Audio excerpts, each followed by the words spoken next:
It might surprise some of you to know that we were, as an operator of regional airports and London airports, actually very encouraged by the Commission's report last week.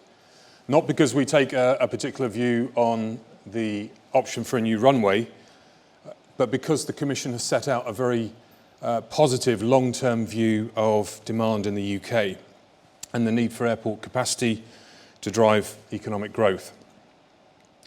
Our response to the Commission called on government to develop a long-term policy framework spanning the short, medium and long term, and to establish a pragmatic and practical plan for how we get through the next 15 years before a new runway can be available. And importantly, to provide a clear strategy to maximise the potential of all UK airports.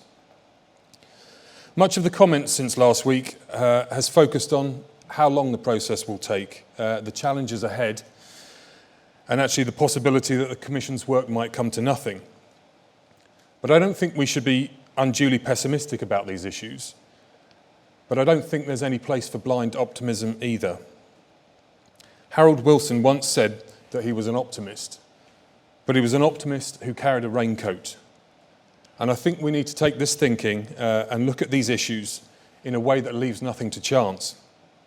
We need to adopt a no-regrets mindset, not a hit-and-hope one.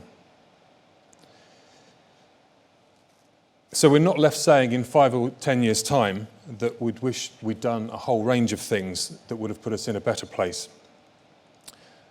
The fact that Heathrow and Gatwick runways are already full, and the fact that demand is going to grow significantly over the next 15 years highlights the need for the government to move quickly to mobilise a plan of action that identifies who needs to do what and when, and to be clear about what the private sector can achieve, which I think will actually be the bulk of it, but actually where the government needs to take targeted action to help deliver that plan.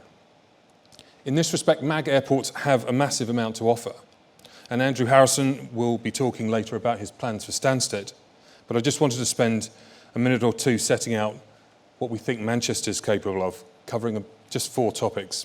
The transformation programme for Manchester, our growing role as a global gateway, the development of a wider transport network across the north, and the development of a strong network of competing airports.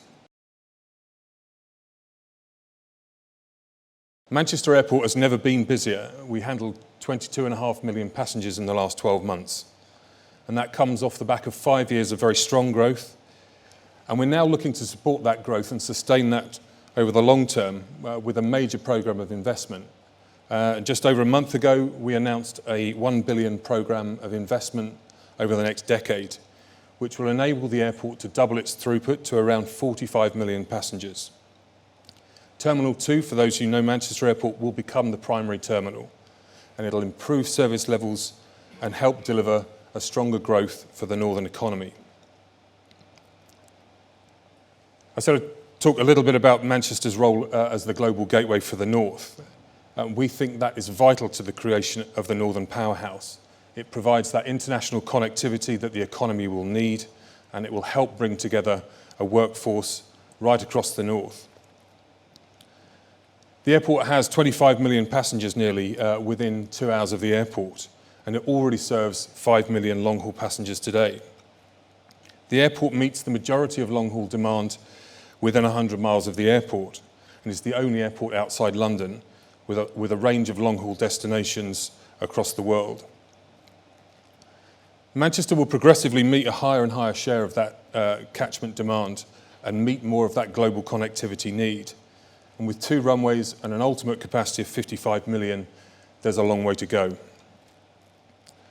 With HS2 and HS3 also planned, when you see and put those together, you see the significance of the Northern Powerhouse and the infrastructure that's planned there.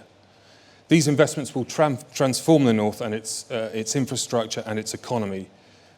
But it's important that we take that opportunity, as I talked about, to integrate that transport infrastructure to make a real difference to the way the economy works.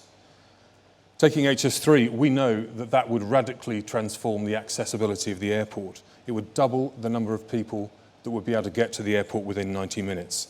And that's an opportunity we think is too important to be missed. In parallel with the development of a new runway in the southeast, we think there must be a very strong focus on the development of a network of competing airports. Competition has produced huge benefits for passengers over the last 5 years, providing choice, value and additional capacity. And we think Manchester has a really important role to play in creating that network. Benefits will come to passengers from that competition, and it's important that the government adopts a competitive framework as it delivers new capacity. We think it would be a mistake to spend all our effort on a new runway, and it will be a huge missed opportunity. Thank you.